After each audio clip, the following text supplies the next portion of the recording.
Today's webinar is on keeping your balance, which is a focus on fall prevention. And the first thing we're going to talk about is why is that even important?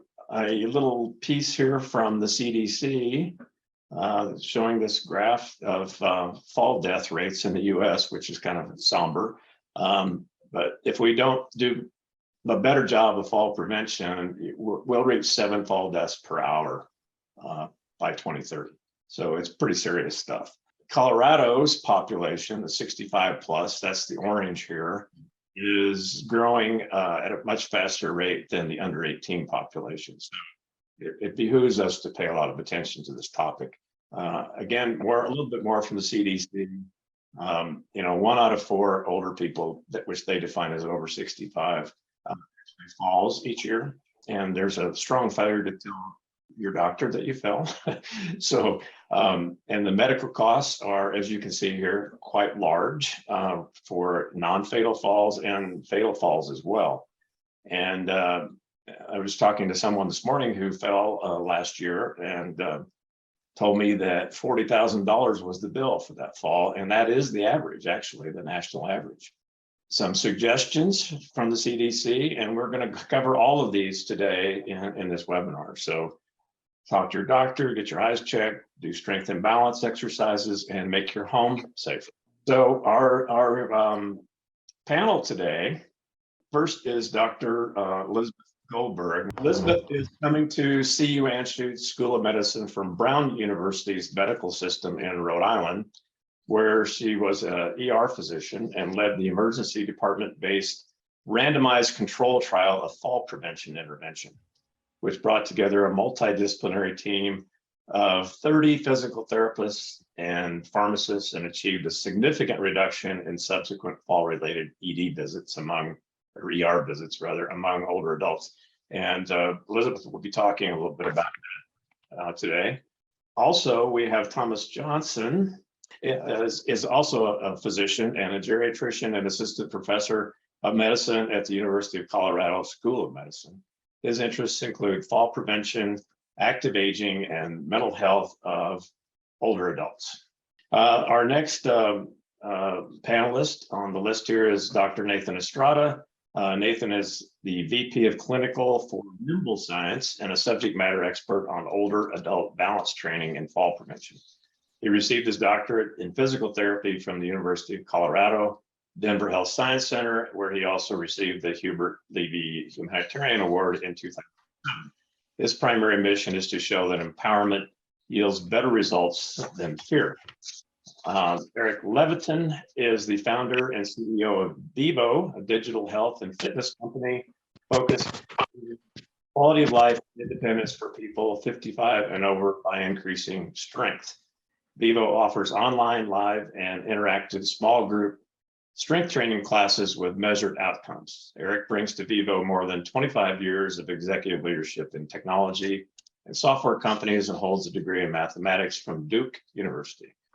Mark Koenig is the founder and owner of Number One Sun, Handyman, and Home Maintenance. He holds an electrical engineering degree from Purdue University and over 25 years experience in customer service, team leadership, business development, problem solving, and executive management in the computer chip industry. His passion for working with seniors combined with his hobby of home maintenance led to the founding of Number One Sun in 2012. And then finally, our sponsor for today from Dr. Cog is Jayla Sanchez-Warren, who is the director of the Denver Regional Council of Governments Area Agency on Aging. And she'll tell you about her interest in today's topic in just a few minutes. Next thing I'd like to cover, though, is just a little bit about AgeWise. So I'm sure some of you are familiar with us and most probably are not. So we are working to become the premier information and vetted resource hub for aging Coloradans. And we're focused solely on Colorado, no other states, no plans for expansion, anything like that. We want to help those almost 3 million people now over the age of 40 to get good and solid information, be able to attend events like today's and learn more, and also to be able to find actually vetted service providers who can help them with whatever the situation is. And I'll talk about that in a minute.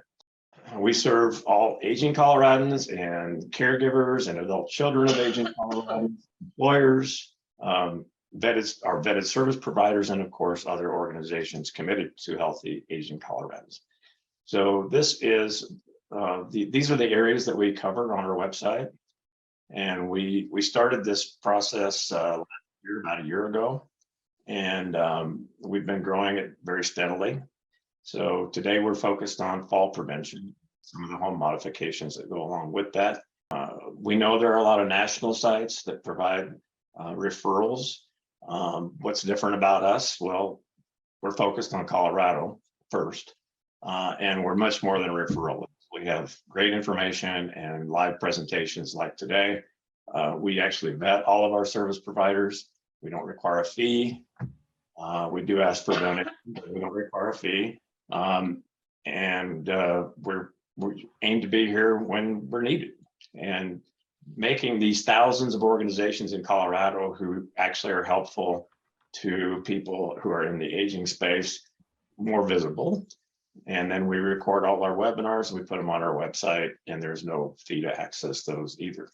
And then this is our schedule of upcoming webinars. We have today's, of course, and then in September, Medicare, timely topics, since open enrollment starts in October, and you can see what these others are. And anyway, all this will be on the web recording. So now I'm going to give Jayla a few minutes to talk about why she's interested in this fall prevention at Dr. Koenig. So go ahead, Jayla. So excited to be here. Thank you for inviting me. Happy to sponsor this segment because it is so important. First, let me tell you a little bit about the Area Agency on Aging. There are area agencies on aging all across the country, over 630 in the nation. There are 16 area agencies on aging in Colorado. Area agencies on aging provide and fund services that help older adults remain as independent as possible. So if you or your loved one need a ride or a meal or help in your home, help with yard work, if you have questions about your Medicare, and open enrollment is coming up. So if you have questions or problems with any of your benefits, you should call your area agency on aging.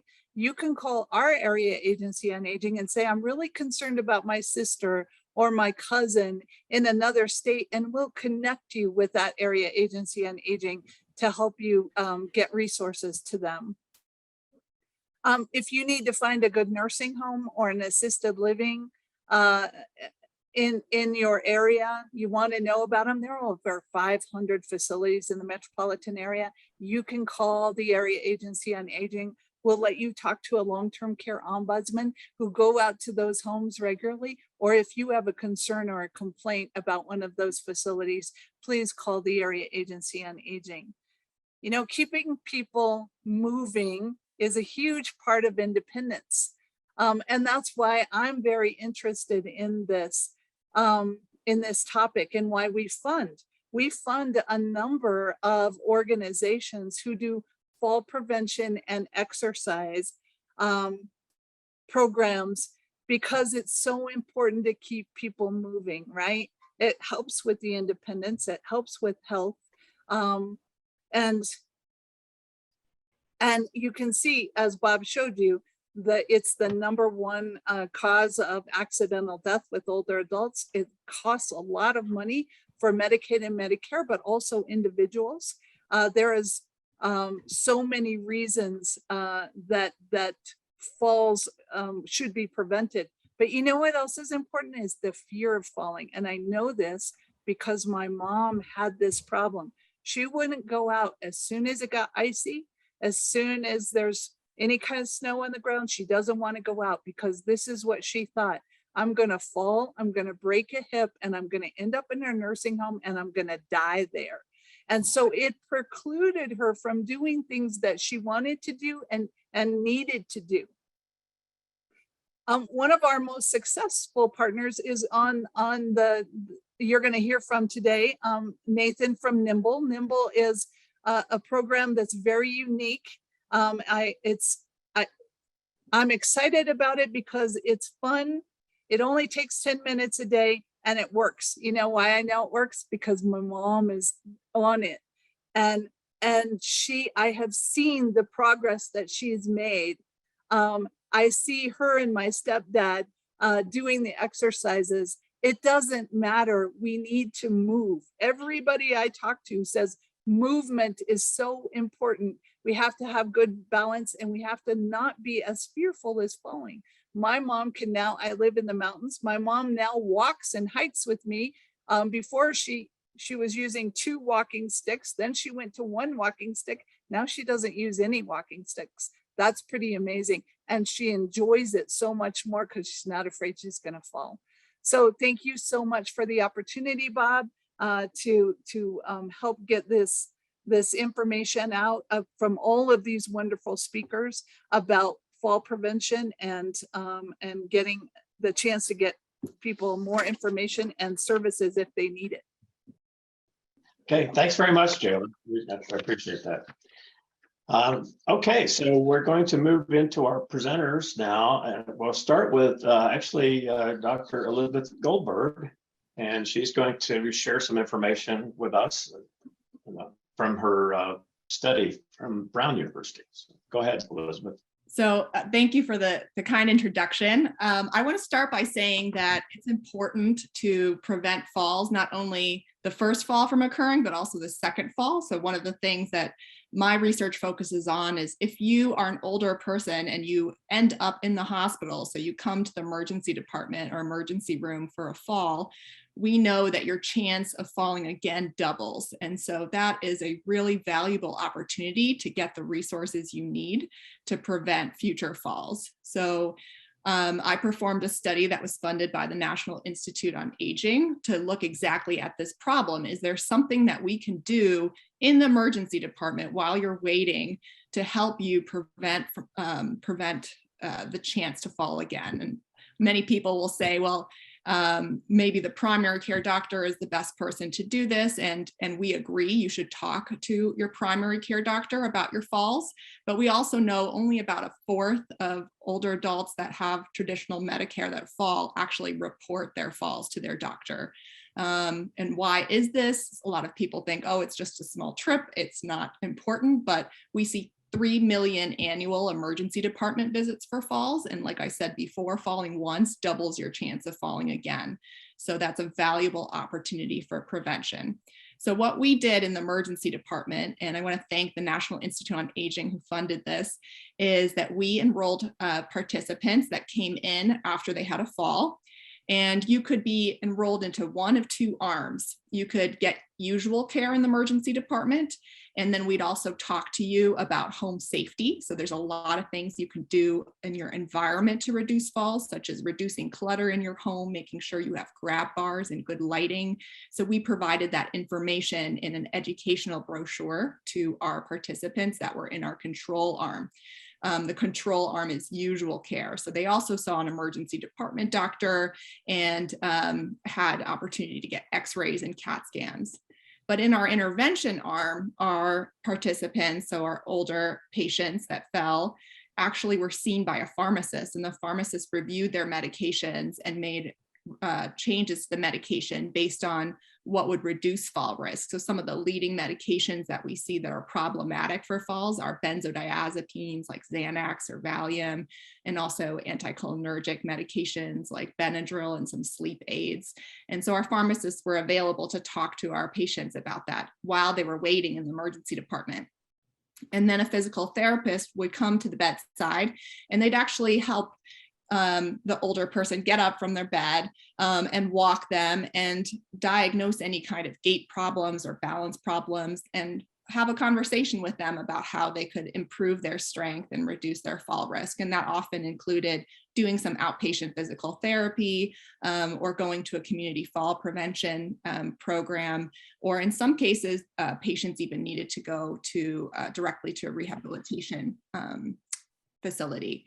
And so I'm going to share the results now just at the high level because we have limited time, but we were able to enroll 110 patients into this small pilot.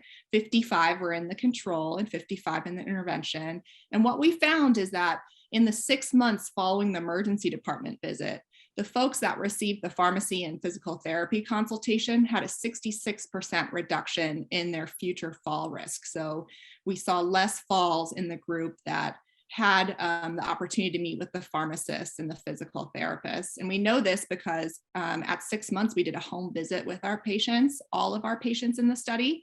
And we asked them if they accepted those pharmacy recommendations, they made those medication changes, and if they followed up with the physical therapists. And then we looked into their records to see if they came back to the emergency department for a fall. It's also important to point out that this is a small study. We only recruited 110 patients. And so now we're doing a larger study, and we're actually moving the study from Rhode Island, where it initially took place, to here to Denver, to the UC Health campus. That should be becoming live in January or February, pending all the important approvals by the ethics boards. But the bottom line is that the emergency department is a valuable place to start fall prevention efforts. We know that it can work when you see a pharmacist and physical therapist, especially because many of our older patients that need emergency care are on many medications, some of which increase fall risk. And so if you do end up going to the emergency department for a fall, make sure to use that opportunity to talk to the staff there about your fall and how you can prevent them. And then also make sure you follow up with your regular doctor and let them know that you've had that fall. Thank you so much. Well, thank you, Elizabeth. That was great. That's great information. And I'm glad you're moving the study here to Colorado. Well, we get to have, hopefully not too many people have to participate in it, but some will. So, okay. Our next speaker then will be Thomas Johnson, who is a geriatrician at UC Anschutz campus and also at the Lone Tree campus of UC Health. So as Bob said, my name is Dr. Thomas Johnson. I'm a geriatrician at Anschutz Medical Campus. Here's a picture. I get to work in the seniors clinic and also the hospital. I work at the VA and then finally at Lone Tree Primary Care.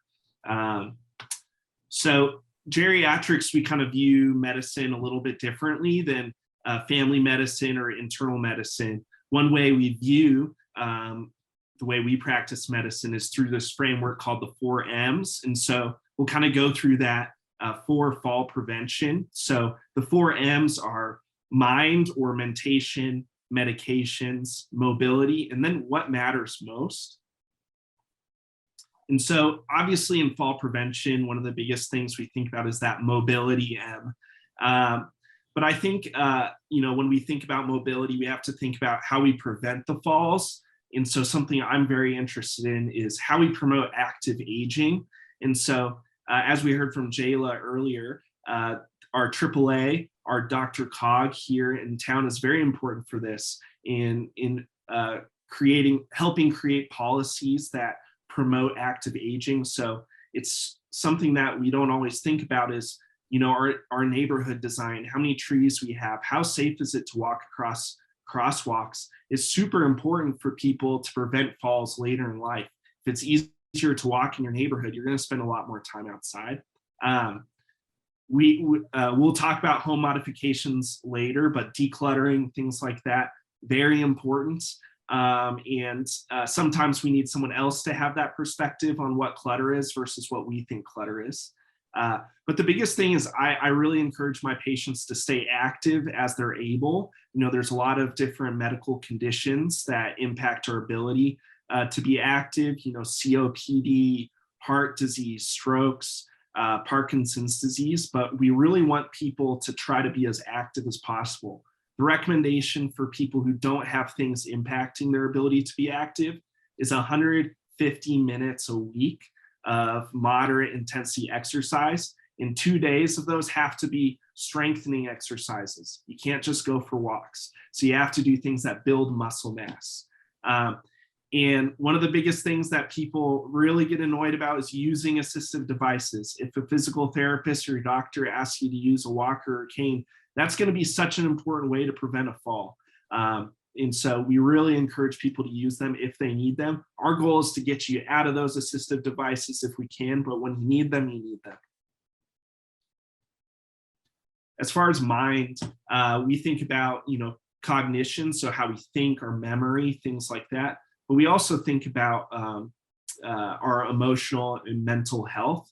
So as Jayla said earlier, fear of falling is an independent risk factor for future falls. So we actually in our seniors clinic work with people with behavioral health specialists to address that fear of falling. Because if we improve that, we can decrease your risk of falling.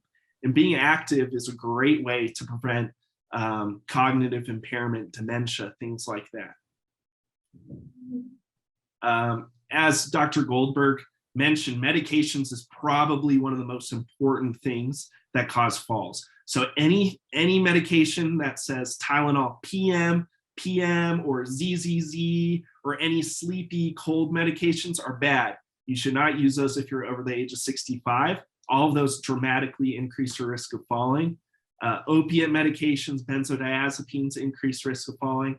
Medications like trazodone, Ambien, sleep aids, besides melatonin, those increase risk of falling. Muscle relaxants, those increase risk of falling. And allergy medications like Benadryl. Those are all medications that we try to get you off of.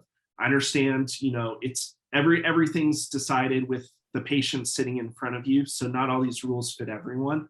But these are medications, if you see these and you're concerned about preventing falls, you should talk to your doctor. Hey, should I stop this medication?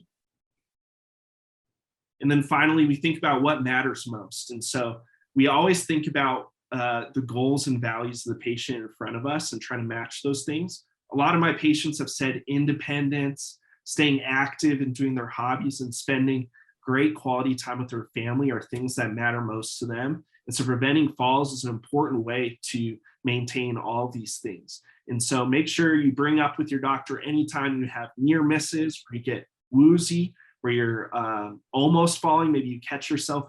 Bring all these things up to your doctor and we'll be happy to talk about it. If you need a geriatrician, come see one of us. And there's lots of geriatricians throughout town.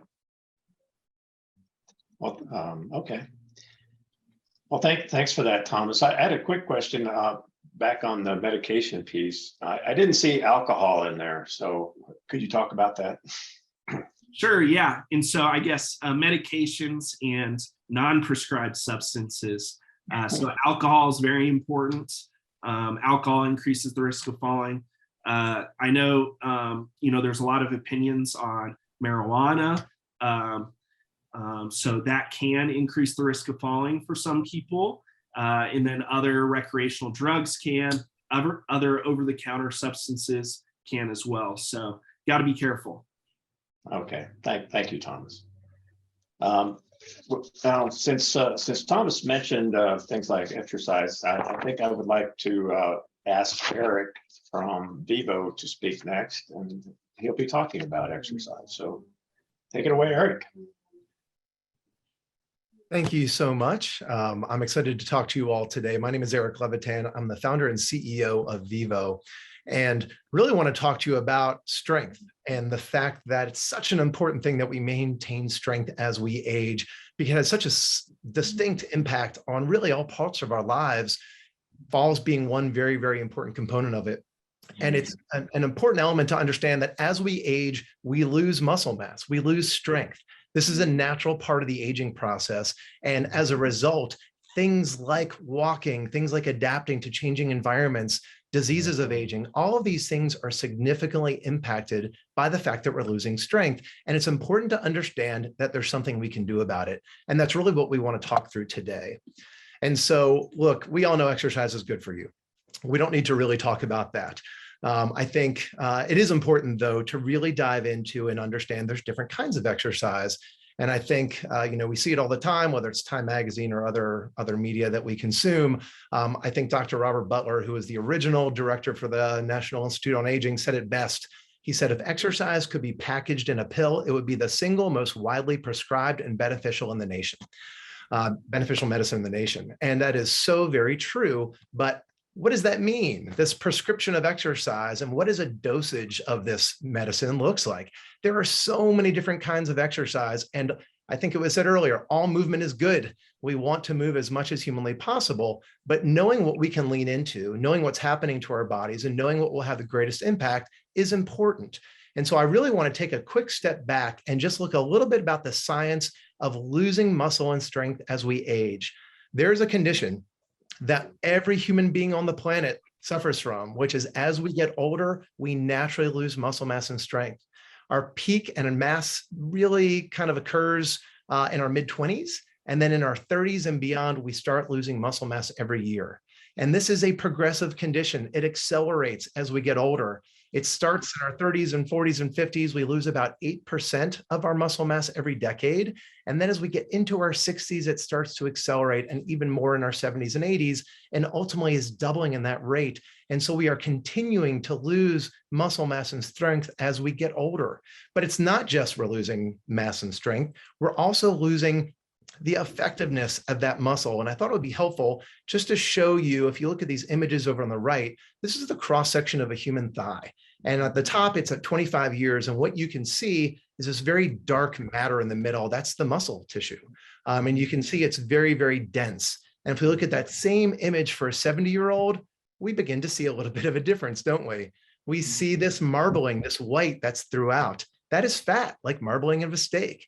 That's not good for us for a variety of reasons, but most importantly, as it relates to strength, it impedes the effectiveness of that muscle. So not only are we losing muscle mass and strength, our muscle that we do have is operating at a less effective measure. And so this is kind of a very sobering thought to think about, but here's what's amazing. There's actually something that we can do about it. We don't have to age and just constantly lose muscle mass and strength. We can actually engage in constantly challenging our muscles, also known as strength training, sometimes also referred to as resistance training.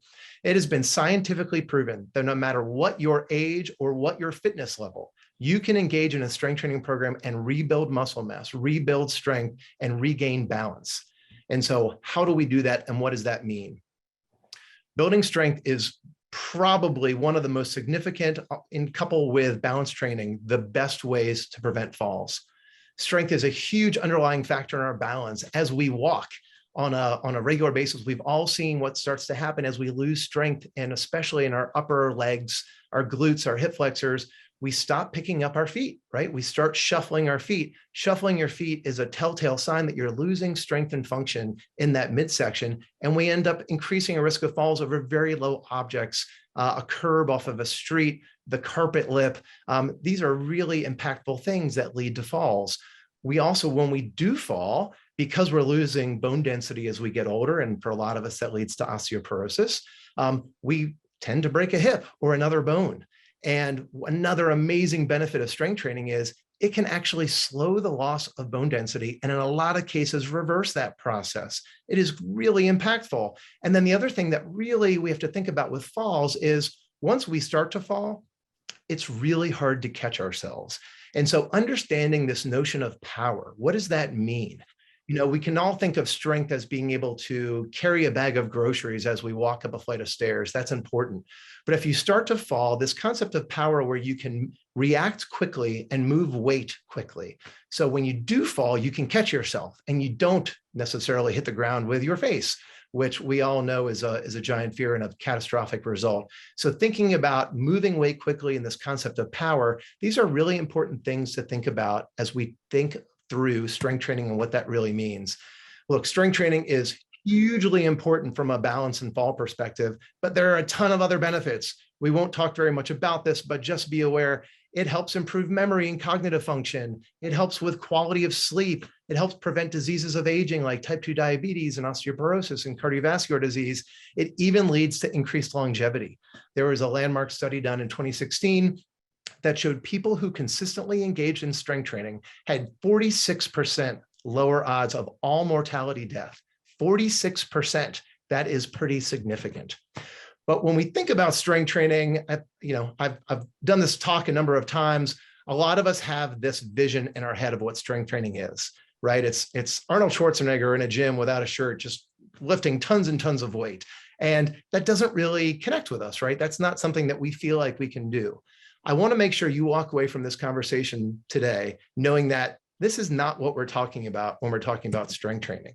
This is what we're talking about. We're talking about challenging your muscles through functional movements, movements that emulate things that you do every day. That's critical for you to age in place, maintain your quality of life, live independently. So these pictures are actually intentional. We see a woman doing push-ups, a squat, and a plank. These really are the three most fundamental exercises that we can do that really provide us with the strength to live in our homes and age the way we want to. And it's funny, I will often ask people in a room when I'm in person to raise their hand if they can do a push-up. And again, this image I think that we all have in our head is getting to the floor and doing a push-up.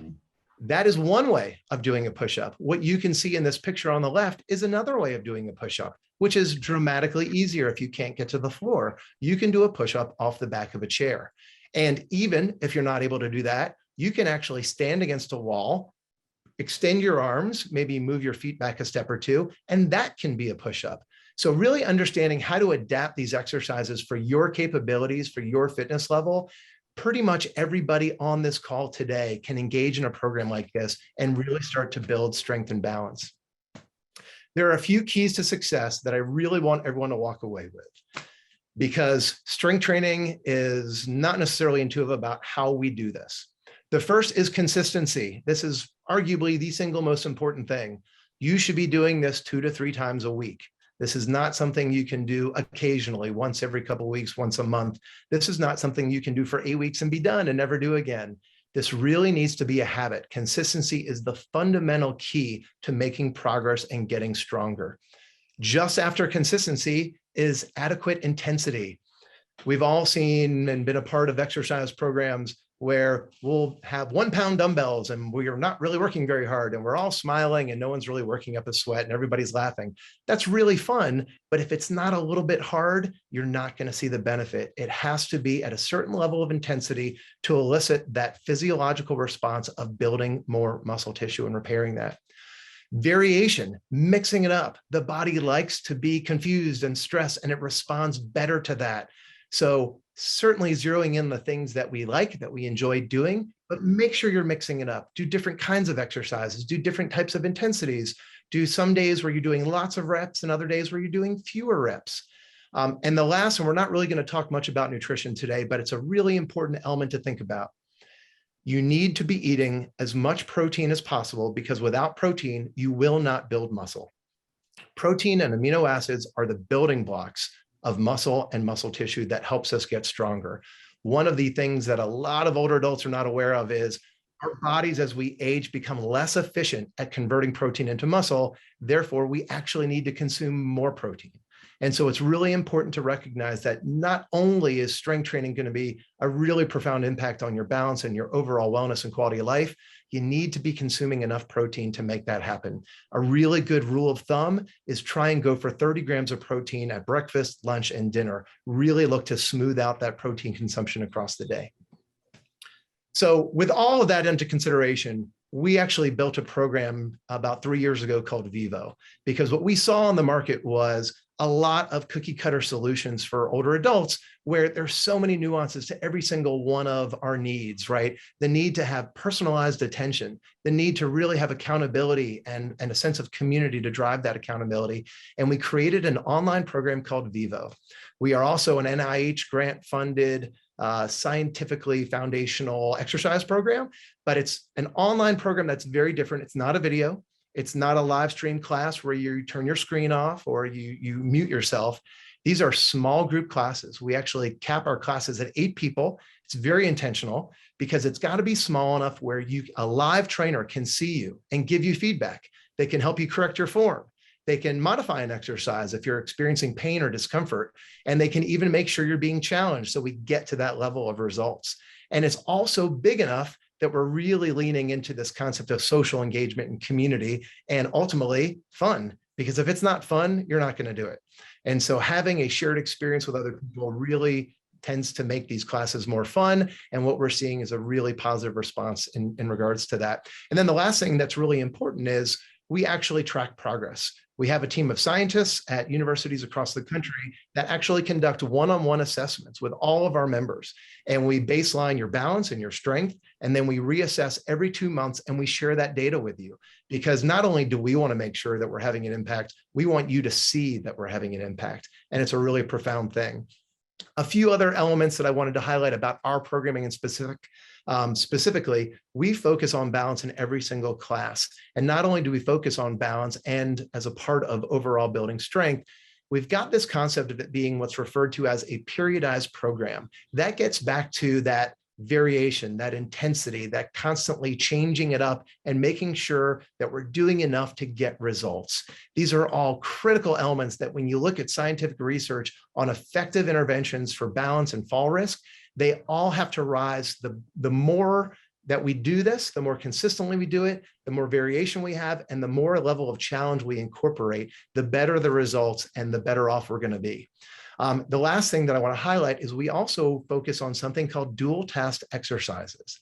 What a dual task exercise is, it's the simultaneous physical movement and cognitive recall. We'll have an example might be, we'll have everyone in a class doing some sort of warm up, and we'll call on someone and ask them, name 3 foods that you don't like to eat while you're continuing to move. And believe it or not, it sounds silly. Believe it or not, it's actually hard because your brain is controlling the movement of your body and it's trying to recall information. There's an awful lot of evidence that that really promotes cognitive health and benefits executive function, but it's also doing something else as it relates to balance. A lot of falls occur because we may be walking in a straight line and something distracts us and grabs our attention off to the side, and then a fall occurs. And the more we can practice this kind of dual task, multimodal observation of both doing a physical activity and distracting our attention, the better we handle those events. And look, that happens every day in real life, right? We're walking by, we hear a noise, we turn and we look at it, someone calls our name. Being able to practice these things is not only good for brain health, it's also good for balance. From a results perspective, we've been running this program for well over 2 years. We've track assessments, as I noted, for everyone. What we're finding is pretty profound. If you can consistently engage in a strength training program of a certain level of intensity, what we're seeing is customers average about a 25% increase in strength after just 2 months. That is a profound change. And again, it's more than just feeling more confident, being able to do more exercises. It's sleeping better. It's losing weight. It's feeling more confident, as we noted. It is having lower blood pressure, lower cholesterol levels. We see all this anecdotal evidence around the benefits of participating in a program like this. And we also see a really consistent level of engagement and participation. Our monthly retention for our customer base is 98%. I think that speaks to the fact that what we're doing is really engaging people beyond just the exercise, but creating a social network that people enjoy being a part of. Happy to answer any questions. Feel free to jot down my email address or visit our website. We're extremely excited about the impact that we're having on our members and knowing the foundation that we all lose muscle mass as we age, but there's something we can do about it. And that something is strength training, which has a direct impact on our balance and our risk of falls. So thank you very much for that, Eric. That was great. We had a couple of quick questions, and then we're going to move on to Nathan. So the questions are, do you need to do this program forever, or can you stop at some point and just do things on your own? You know, so that's one question. The other question, and I'll just go ahead and ask this, is do you have specific programs for people with a diagnosis of, say, Parkinson's or something like that? So if you can answer both of those. Sure, I'll address the first question first. Vivo specifically is not something you need to do forever, but unfortunately, strength training is something you need to do forever. And this is not the best message to tell everyone, but it is the reality. This is something that is critical that you do literally 2 times a week, really at a minimum, for the rest of your lives, because this condition is progressive. It accelerates the older we get into our 80s, into our 90s. The only way to prevent that decline is to challenge our muscles. And so my recommendation would be, find out what works for you. Maybe you need to do a program like Vivo for a period of time to create the habit. And then you learn enough from what you're doing that you can then do it by yourself. Maybe you'd prefer to be in a one-on-one environment in person. And that's where you're going to feel most comfortable. Find a personal trainer. Maybe you are great. You have a foundation of exercise. You've got that self-motivation. You can use products like Nymbl and really do that yourself and manage that yourself. So I think it's finding out what works for you. We certainly are big believers in this kind of live and interactive small group as really the foundation of creating habit, because that's really the hardest part, is how do you create consistency? How do you implement behavioral change? And I think for a lot of us, not all of us, for a lot of us, that's all about social engagement and building community. The second question is, we actually have a level system that we create different classes for people in different places and where they are at with their independence and their fitness. And we absolutely focus on whether it's osteoporosis, whether it's arthritis, whether it's diabetes, cardiovascular disease. There are elements and nuances to each of these conditions which need to be thought through and brought through in terms of how we implement this. And so, yes, we actually, the grant that we're working on with the National Institute on Aging is around type 2 diabetes. That's where we're doing our clinical research right now. We're about to kick off another grant with another hospital system on cardiac rehab. So all these things really matter. And one of the other interesting things I haven't talked about, but I think I will mention because it is relevant for that question, you can actually come with a group of people. I actually do Vivo with my dad twice a week. He lives in a different state and city than I do, and we get to see each other and have this shared experience. Because this is interactive, you can create your own little mini communities of people that you do this with.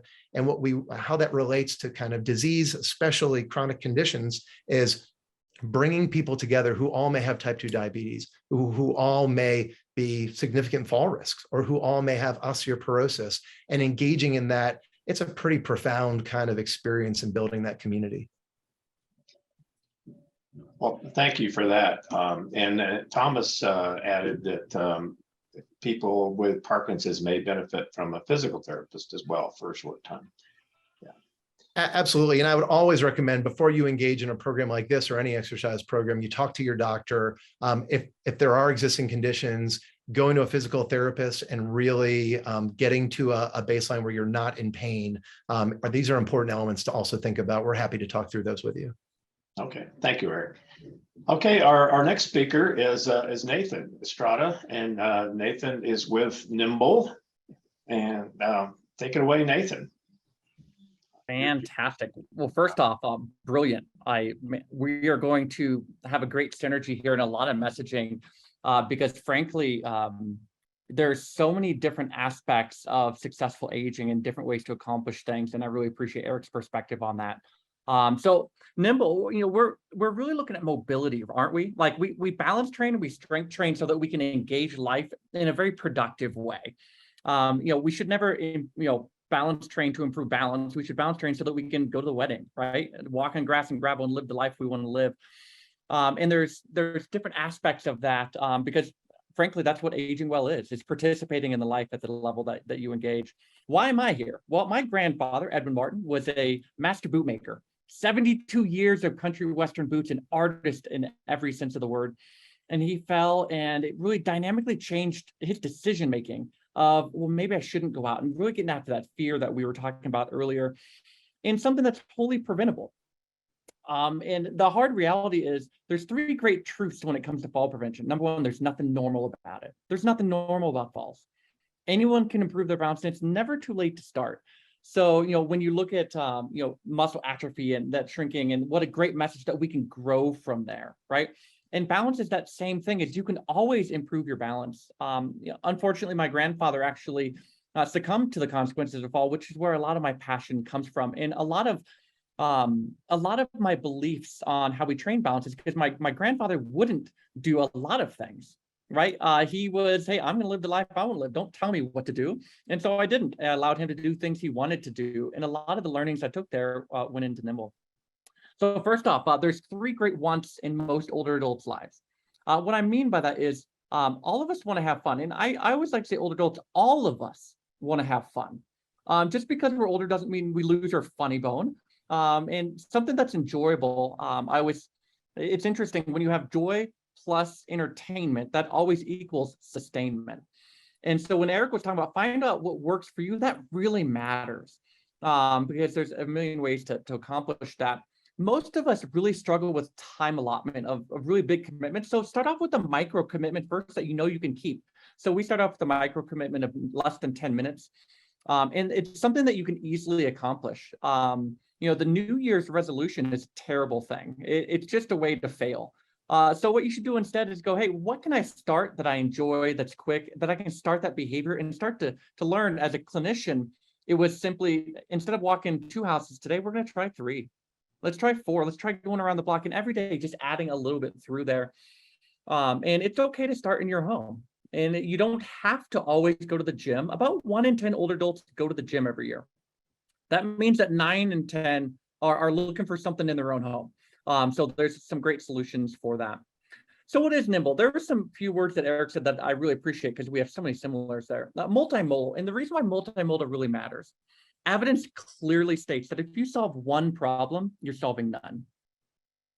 So when you're talking about fall prevention, you can't just do one thing. You can't go, okay, well, I'm gonna do balance training and I'm gonna call it good. Well, you got to talk to your doctor about fall risk. You got to get your medications reconciled. Let's get your vision checked. Let's work on your strength and your function. It's actually this complete picture and looking at the safety in your home and home adaptations and all those different aspects of things. And so don't simplify it. There's a lot to do, but start off with an easy to accomplish thing. But the evidence says that please take a holistic view, which is why our program takes that view as well. The next aspect of it is you got to get over this misconception that aging's less and that decline is irrefutable. If you strength train, you're going to grow muscle. If you balance train, you're going to improve balance. And if you improve the safety in your home will be safer. And so all those key things is that aging's not less. And sometimes we get in this weird mentality in the United States that retirement's about somehow relaxing. I felt, we fell into this weird marketing campaign of lazy boys. And so we become a more sedentary older adult population in the United States. I would love to see us get over that. And I think the people on this call probably don't resonate with that very much because you're motivated because you're on this call. You're not the normal, by the way. And so ultimately we look to go, okay, well, if people aren't doing balance classes and they're not leaving their house, what could we do in their house? And so we decided to just use dual task balance training, which is a gold standard. As a physical therapist, I do this every day. Right? You have a cognitive challenge and a physical challenge, you put them together and voila, you get balance. And the reason why that really works is because balance is a reflex. You either respond or sense yourself falling, have a reflex and then respond, or you don't. And which is why a lot of people, when they fall later on in life, the first alarm they got that they fell was their face hit the ground. They didn't feel the fall at all. And so that's why it's crucial to work on all aspects of that. We also work on helping people accomplish their own personal goals and what behaviors they want to do. Like, for instance, how do I have a productive conversation with my doctor about fall risk? It was said earlier that 1 in 4 will tell their doctor that they fell. Less than that will tell a family member. And there's a real reason for that. It's because when you start telling people you fall, it's like a scarlet letter and people start thinking they can make decisions for you, which is not the case. So dual tasking is really this idea that if I'm doing a simple functional movement, while my brain is doing something else, it forces the brain to act in a natural way, which is fine. If you're not going to focus on your movement, I'll take care of it automatically. And those automatic movements are what's available to when you stumble and fall. So all of us stumble, but not all of us fall. The main difference between people that stumble and fall and people that stumble and catch themselves is that people who have trained their ability to move while not focusing on their movement actually always have a reflex available.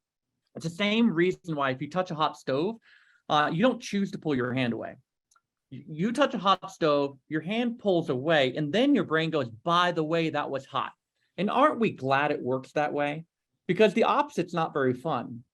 What if we had to make a decision to pull our hand off a hot stove? Man, we'd just be a bunch of population of burnt people. And so as a result of that, balance is the same way, is you lose your balance, you react, and then you become alarmed. And you become anxious. You get that anxiety response that, oh my gosh, I almost just fell. You don't make any decisions during a fall. It's all automatic. And so you have to train your body in an automatic way.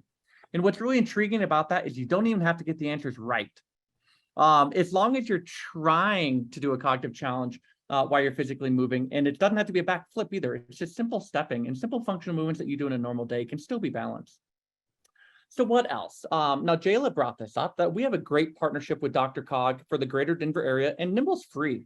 If you download Nymbl training, you could start doing Nymbl right now in the privacy of your own home. We'd love to see you and to engage with you there. If you want to go to co.fallsfree.com, another spot to learn more to see whether this is the right solution for you, because we're not the right solution for everyone. And here's what I mean by that. If you want a social engagement, please talk to Eric. Like, go meet his people, go to the gym, go do that. Because if that's what you want and what you expect, there's plenty of ways to train balance and decrease fall risk. Find the one that's going to fit best for you. We also don't share any personal information. We have the world's highest ranking data security. That's a big concern when people are enrolling in a program. It's, are you going to protect my information? And we take that pretty seriously. And frankly, it's all in your home on your own phone or tablet. So if you have a phone or tablet that loads Google or has Facebook on it, you can do Nymbl.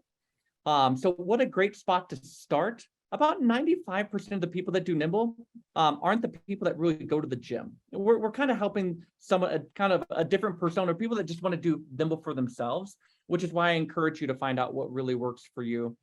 The 10 minutes really matters, mostly because that's the therapeutic dose. And here's the amazing part. Sometimes we assume things are really hard. We show that if you do 10 minutes 3 times a day for 4 weeks, 10 minutes 3 times a day, 3 times a week. So 30 minutes a week for 4 weeks reduces fall-related medical injuries by 35%.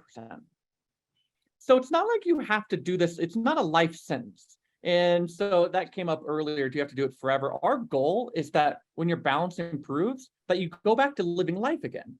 Because the best way to maintain health is to actually be mobile and functional. Because function is by far the best way to maintain greatness. So if you're choosing to do Nymbl instead of hiking, I'm going to yell at you. Go hiking, right? Go out in the world, engage, go to the family reunion, dance. And so those are the things that are going to maintain wellness. Nymbl's just there to help you get back to that if you've lost your confidence or lost your ability to do those safely and effectively. The biggest thing that we always get asked is, what should I expect? Well, about 75% of our local users, and by the way, we have 15,000 older adults in Denver metro area doing Nymbl right now. So you'd be welcoming a fairly large community of people that are having great outcomes. And all these outcomes are local, your neighbors, people on your block.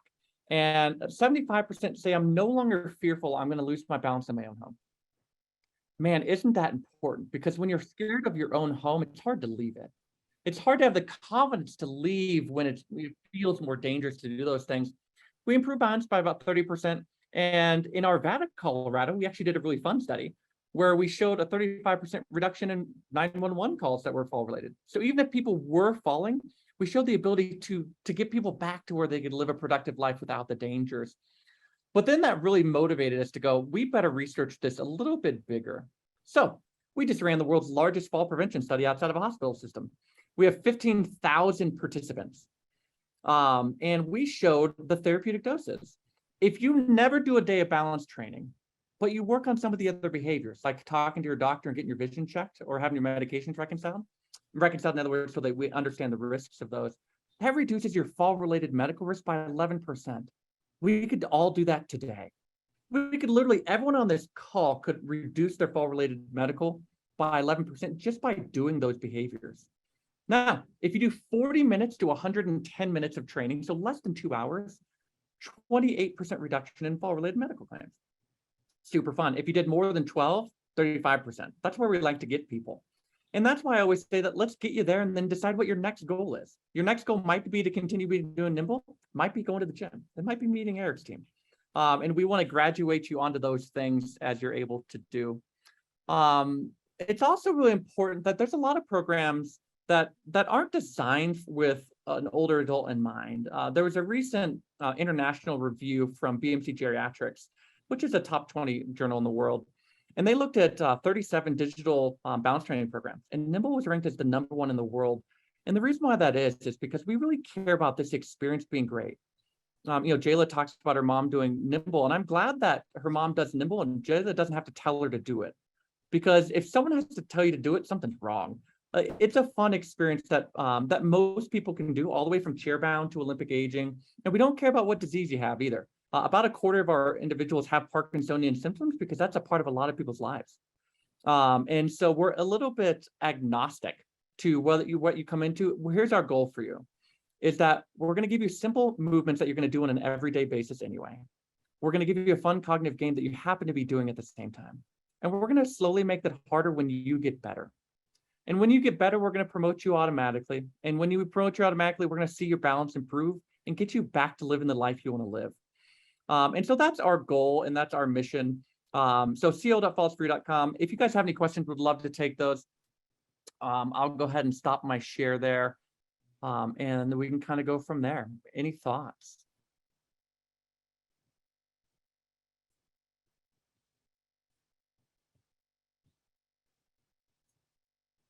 Deep Thoughts by Jack Handy. Thank you very much, Nathan, for doing that. I was on mute. So we're going to move on to Mark Koenig, who's going to talk about fall prevention in the home. And then we'll still take questions along the way. If you have questions, just put them in the chat and we'll have time for those. I promise. Okay. So Mark, okay. All right. Do you have a presentation mode there? Yeah, I do, but something bad's going to happen when I do that. So, all right, then we'll start here. Good morning, actually, it's good afternoon, everybody. I am Mark with Number One Son Home Maintenance. Number One Son is a handyman and light construction company that does a lot of different things. We specialize in work for senior citizens.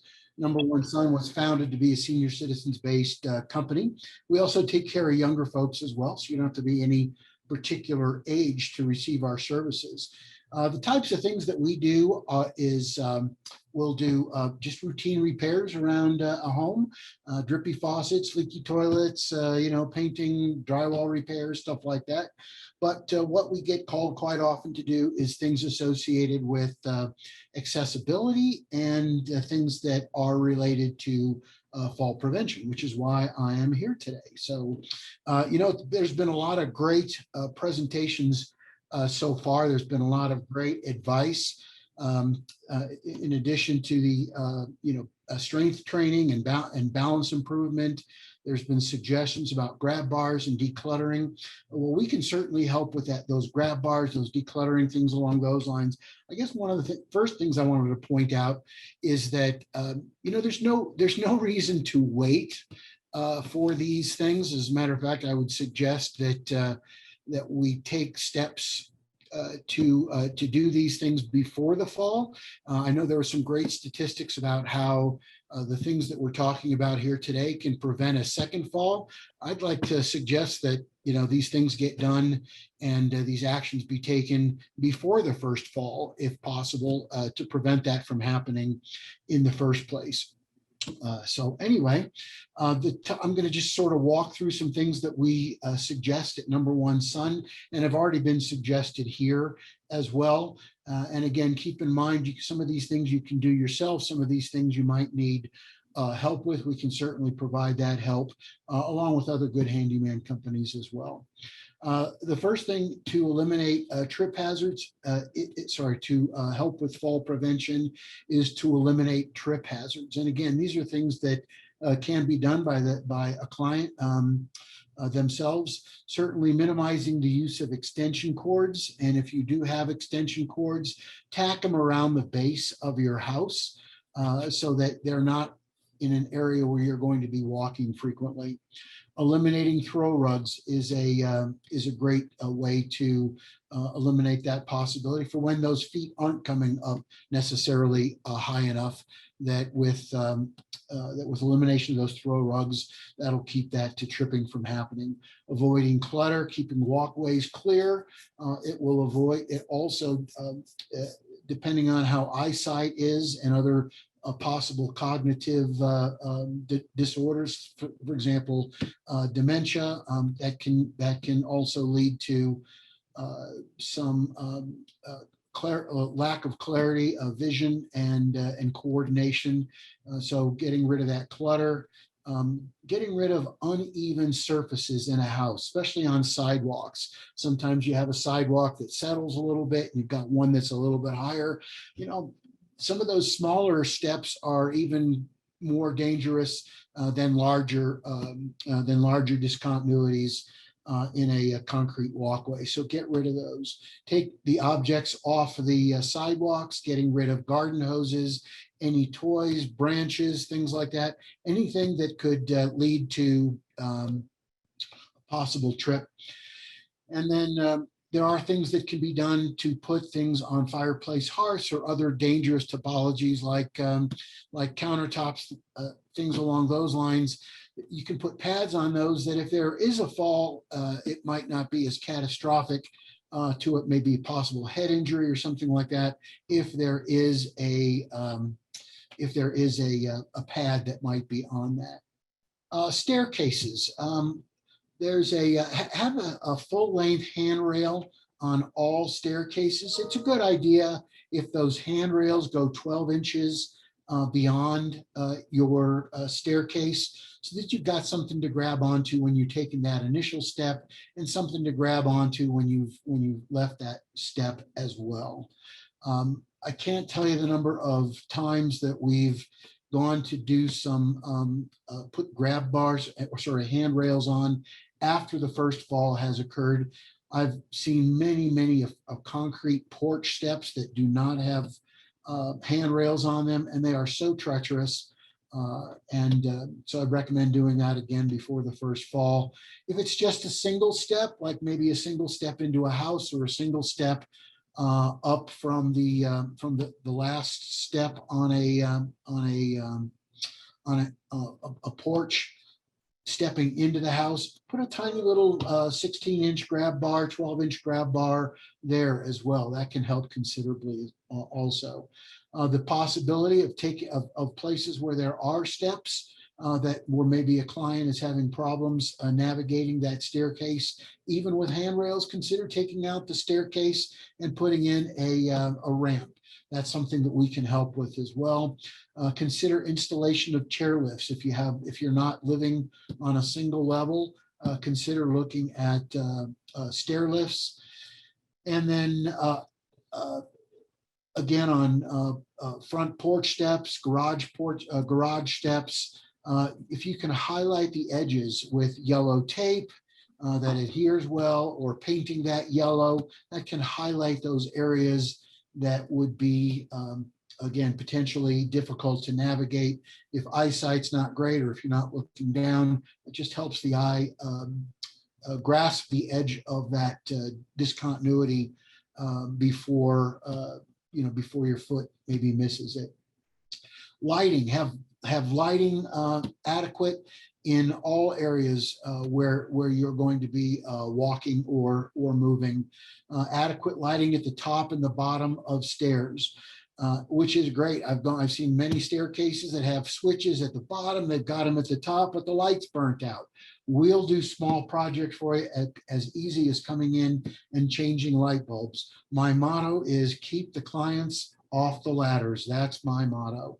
And that's what our company tries to do. We do small projects as small as changing light bulbs at reasonable costs.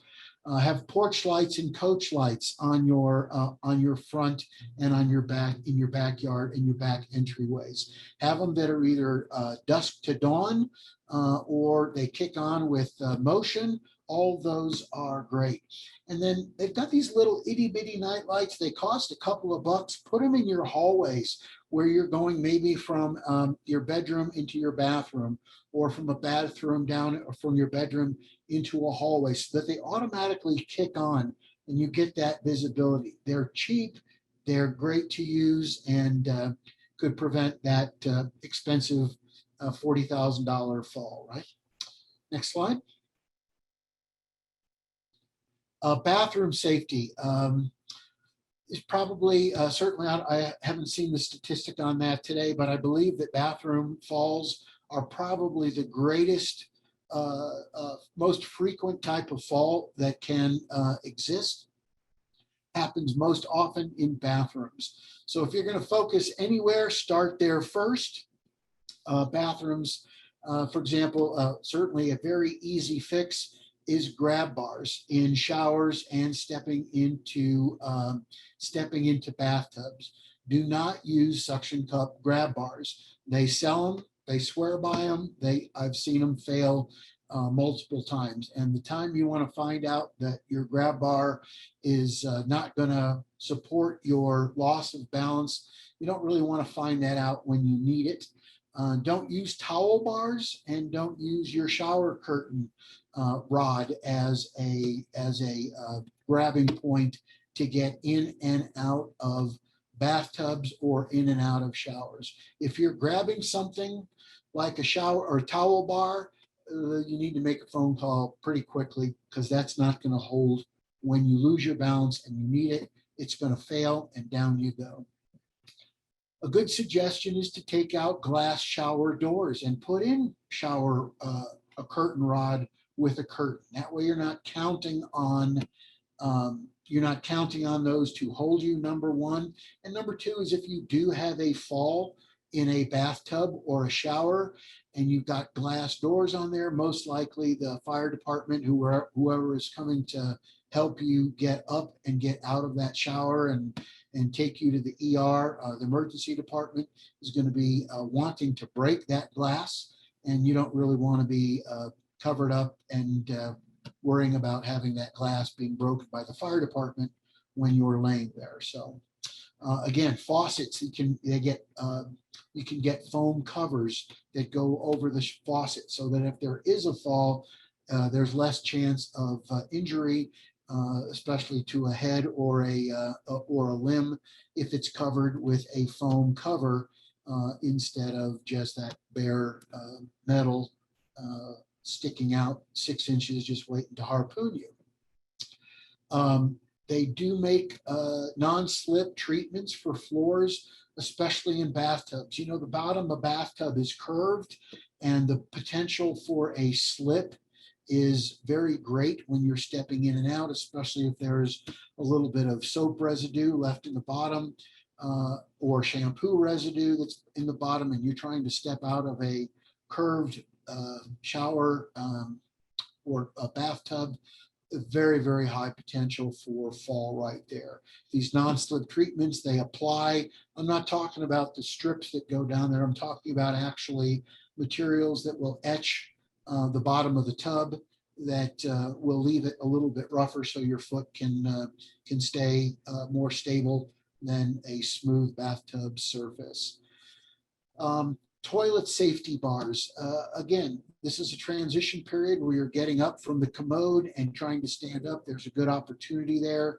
If you don't have something to grab onto where you can lose balance, if you've got something that can help you up, that would be better as well. And they do make some grab bars that go with the edge of a tub also, that could be used for prevention of falls getting in and out of that area. So I've got a couple of pictures and I'm just going to show you.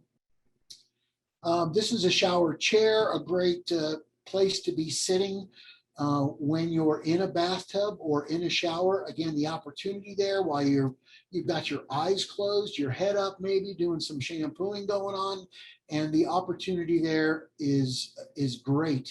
That's a wonderful opportunity for a fall, is if you've got your eyes closed and you're looking up, you can easily fall, lose your balance. So be sitting in a shower chair.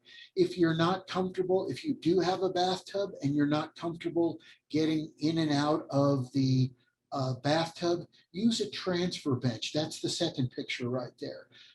You put your rear end on the little part that's sticking out, and then you swing your legs over the edge of the tub, and you don't have a foot. You're not trying to step over this ledge of a bathtub, and you're sitting while you're transferring. So these are great. Don't wait to fall before you get a transfer bench. Don't wait to fall to get a bathtub bench. Next slide. These are the toilet safety bars I was talking about. They apply onto the edge of your tub. You get to use those to help yourself push up.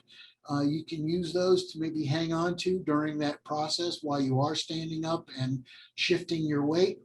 And then this next one over here on the right-hand side is a toilet, is a, a tub grab bar. Again, gives you something to hang on to that is stable, that is secure, not a towel bar, not, a shower head, not the curtain rod. You want to be grabbing onto something that's attached and intended to pick up your weight and help you not lose balance when you're transferring from standing outside the tub and going into the tub. Next slide. This is just two options for if you do have a bathtub and have difficulty stepping into it safely. The one on the left is a modification to an existing bathtub. It's a fairly inexpensive modification. It ruins your bathtub, so it's not really a bathtub anymore. It turns it into more of a shower with a lower threshold to get in and out. And you can see that there's a grab bar behind that. It gives you a little bit easier, less of a treacherous step to get into. And that basically, like I said, is a lower cost method of converting your bathtub into a shower. And then the second option on the right is an example of a bathtub that can be taken out and put a roll in or a low step shower pan in. So bathtub to shower conversions is something that Number One Son or other companies can help you with when you when the bathtub is just too dangerous to get in and out of, or the accessibility is just not there, where maybe a limited movement of your legs where you can't step over the edge of a tub anymore. We can take that out and put in roll-in showers or step-in showers like that. And I think that's my last slide. Again, my motto: stay off the ladders, clients, potential clients. Again, with balance issues, you call Number One Son or another handyman company. It's much cheaper to call somebody to change out your light bulbs than a client getting up on a ladder, falling off a ladder, and having a $40,000 plus hip fracture or what have you. So take advantage of those resources that are out there. Thank you. Thanks very much, Mark. And I've taken your advice on the ladders. I don't get on ladders anymore myself. So, I do recall falling in a tub in a hotel. Actually, most hotels don't have that nice material at the bottom of the tub, so it's Right. pretty easy to fall and break a rib or whatever. They do.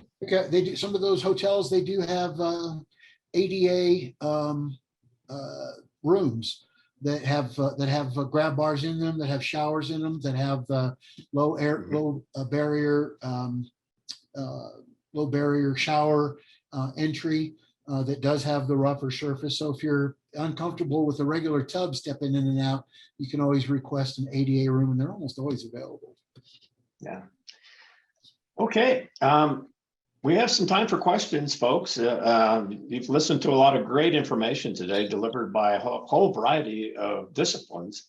And we have some time if you would like to ask a question. You can either, at this point in time, you can put it in the chat, or you can, unmute yourself and just ask. Bob, just an addition to the ladder discussion, as an emergency doctor, I feel very compelled to comment on this too. We do see a lot of falls from ladders, and it changes very much the type of mechanism, the severity of the mechanism of trauma. So you can have a hip fracture from just falling from standing, or even sliding off of a chair. Even you can get a hip fracture if your bones are already osteopenic, or you don't have that good bone density that Eric was talking about. But if you fall from a ladder, especially going 7-8 feet up, we're starting to see spine fractures, ankle fractures, hip fractures. And so the kind of damage that you do to your body from that type of high impact fall is much greater. So I just want to emphasize again that we don't want you on ladders. Thank you. Remember that, folks. I have neighbors who are my age who still get up on their roof. which I think is just insane. But it happens. Okay, And we have. someone Go ahead. had asked in the chat about the difference between Vivo and silver sneakers. Sure, Maybe Eric can talk to. I can talk to that. Yes, we are actually quite different from silver sneakers on a couple of different ways. And then I think I saw there were a couple of questions around pricing too, and I'm happy to combine these into one answer. So silver sneakers really does two things. They give you access to fitness facilities where you can go in and work out by yourself, or they facilitate hosting group fitness classes, both in person and online, as either more video or live stream. And they're big group classes. And so if you like being a part of a big group, it's a wonderful program. It's free. It's usually covered underneath most people's Medicare Advantage programs. And it's a wonderful benefit, again, in the spirit of moving. All movement is good movement. I will say that from a Vivo perspective, we certainly lean into this concept of the small group. And it's hard to get the individualized attention in a big group like Silver Sneakers. Sometimes it's hard to connect with other individuals when you're in a big group. We like the idea of doing this live interactive also online, so you can do it from wherever you are. You can do it from your home. You can do it from your vacation. If you have a different home in another part of the country, you can do it from there. So we really try to differentiate ourselves, and we're more from a pure fitness perspective. We call ourselves small group personal training, and Silver Sneakers is more group fitness. So these are big groups. As such, we are actually not covered by Medicare Advantage currently. We are working on it. Barbara and I have talked about this. We are hoping to get, we're actually starting with a digital health platform getting covered by Medicare Advantage starting in January, but it's going to be a specific platform. Happy to share more of that as we continue to make progress. But right now it is a self-pay kind of product that you would buy. It averages about $15 a class. Which is actually quite inexpensive for small group personal training, which often at the gym you'll see is $30 or $40 or $50. And these are 45-minute classes. Eric, I just want to add one thing there, that general exercise has never been shown to decrease fall risk. And so what Eric is saying is real, that you have to be more specific doing balance training and strength training to decrease risk of falls specifically. So don't confuse walking or going to the gym as balance training. It never has been beneficial for decreasing fall risk. It never will be. And the reason why is because it's different. You have to work on the problem if you want to actually see progress towards that. And so I would say it's the greatest differentiator that Eric is actually providing a specific program that older adults can grow from, not something that was designed for someone to possibly improve from. Well said, Nathan. Thank you. Other questions, folks? Bob, can I say one thing about the ladders? I'm going to push back a little bit that we shouldn't encourage people to keep on living the life to their maximum capability. If you are confident and competent in climbing up on your roof and you're an 85-year-old roofer, the last thing I want you to hear is that you should somehow make a decision to live a smaller life, but living within your capabilities is crucial in that conversation. And the reason why I say that is sometimes we can make decisions based on risk that other people possess. And I really encourage you to look at your capabilities. And if you want to climb a ladder, then why don't you go see a PT or work on that skill and make it a safe experience again, rather than fully excluding it from your life. And so I just want to balance that out a little bit. Dr. Goldberg is 100% right that the risks increase as we age. But as long as we maintain capability sets on the things that we do, that's the target that we want to do. The Dutch actually train older adults to do obstacle courses and make them do dangerous things. And they actually have a much lower fall rate than we have in the United States. A lot of what we see for fall rate in the United States has to do with activity avoidance. And so while ladders is probably a bad example, we don't want everyone doing ladders, but the theme of that, I think, is still crucial, that avoiding living a full life is a risk factor for falls. And if you decrease your mobility out of a safety mindset, that's the fastest way to become disabled. So I would encourage you to always challenge your capabilities and expand your ability, and never fully rule something out until you actually know it's wrong. So I hope that balances out a little bit. I don't want to contradict. I just want to say that's a complex discussion. Yes, Nathan, I just want to say I appreciate that. There are probably many very fit people, fitter than other folks in their 30s and 40s that Right. can climb ladders, but definitely keeping in mind, have you had a recent fall? Have you built up that strength since that fall? Is it a slippery day? Is there snow out on that ladder? So there's a lot of things to think about, and agree entirely on that small life and staying fit and taking calculated risks. Right. Oh, I would agree with that as well. I mean, my comment about my neighbors climbing up on the roof is they don't do that, but once every 10 years or something, and it's like, oh, gee, last time I was up here, I was fine. And then this time, they fell. So that's not a good thing. Okay, so any other comments from any of our presenters or other questions? Bob, if I may, Yes. not everybody reads the chat. And Bob put in some reference. We have done webinars on decluttering and downsizing and home modifications. There's also a number of articles on our website. So as you want to find out more information, besides contacting our presenters, you can look at our website. Thank you, Barbara. Yeah. Hey, there's another question in the chat. Yes, there is. How do you get parents to realize the risk even after they have a fault? Number one, you never should tell a parent what to do. And that is a rule. When we treat our parents like children, we get the same response, which is none of us like to do or like to be told what we should do.